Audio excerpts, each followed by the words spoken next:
Halo teman-teman, hari ini kita akan membahas salah satu saham konstruksi lagi, yaitu adalah Total Bangun Persada dengan kode emiten TOTL. Bagi teman-teman yang ingin melihat video lain saya yang membahas tentang saham konstruksi, boleh klik video saya yang ada di atas sini ya. Sekarang mari kita berkenalan dengan Total Bangun Persada. Total Bangun Persada adalah salah satu perusahaan konstruksi yang sudah begitu lama berkecimpung di dunia konstruksi di Indonesia.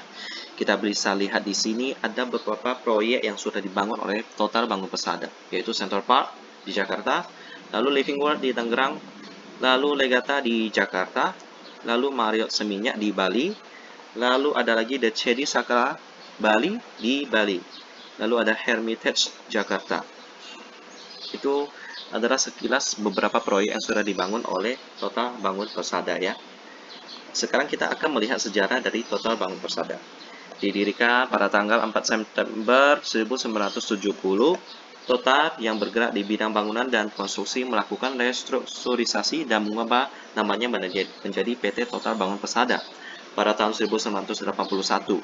Jadi pada awal namanya itu bukan Total Bangun Persada, tapi namanya itu PT Cahya Limbah Kencana. Sampai sekarang namanya menjadi Total Bangun Persada. Lalu pada tahun 2006, TOTL melakukan IPO, lalu menjadi saham publik. Sampai sekarang, TOTL sudah menjadi perusahaan yang cukup senior, cukup ahli di dalam bidang konstruksi.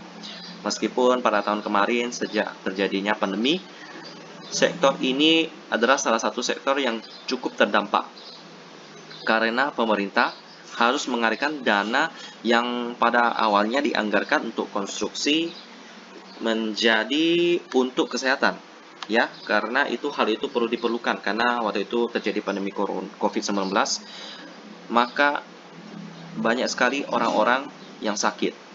Maka untuk itu pemerintah mengalihkan dana itu ke kesehatan ya.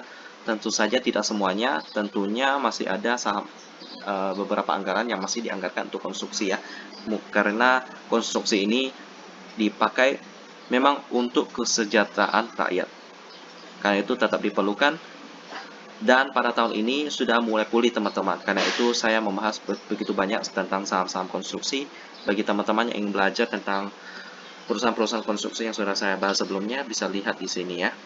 Nah, kita sudah kenalan nih dengan Total Bangun Persada, dan sekarang kita akan melihat tentang fundamental dari perusahaan ini sendiri yang akan kita akses di RTI Bisnis.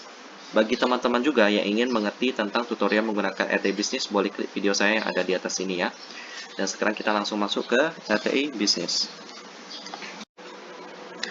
Halo teman-teman, sekarang kita akan membahas TOTL dalam sisi fundamental.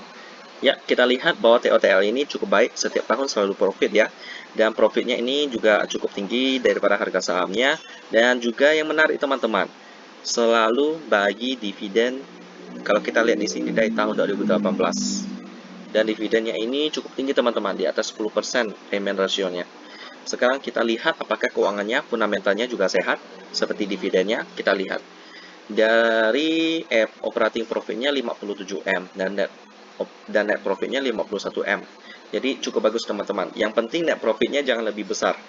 Karena kalau lebih besar, kita patut curigai apakah ini datang dari penjualan aset.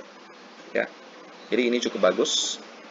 Terus kita lihat pernya ya di atas 10 kali. Jadi pada waktu saham ini masuk ke watchlist saya itu pernya masih di bawah 10, tapi sekarang karena kenaikan harga saham dan saya juga belum masuk, sekarang saya merasa ini saham belum worth it buat saya investasikan. Tapi tetap akan kita bahas di sini ya. Kita lihat profitability-nya di net profit margin 6%. Jadi cukup tipis margin untuk usahanya teman-teman.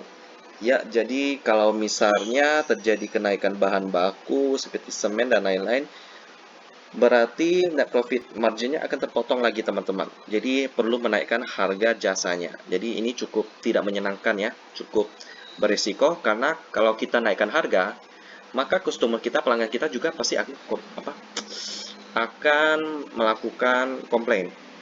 Nah, jadi perlu diketahui bahwa net profit margin ini cukup penting.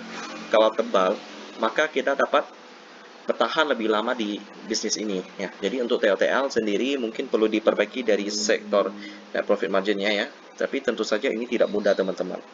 Karena kita tahu bahwa persaingan dunia usaha itu ketat, jadi mungkin strategi inilah yang dipakai oleh TOTL ini, yaitu mempertipis marginnya untuk dapat bertahan di bisnis ini.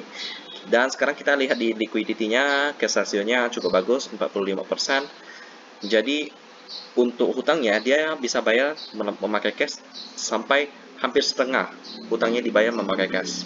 Ya, sisanya mungkin harus menjual aset dan lain-lain atau juga dari piutang yang belum ditagihkan yang harus dicairkan menjadi uang cash. Ya, demikianlah sekilas tentang TOTL dan kita ketemu lagi di video selanjutnya.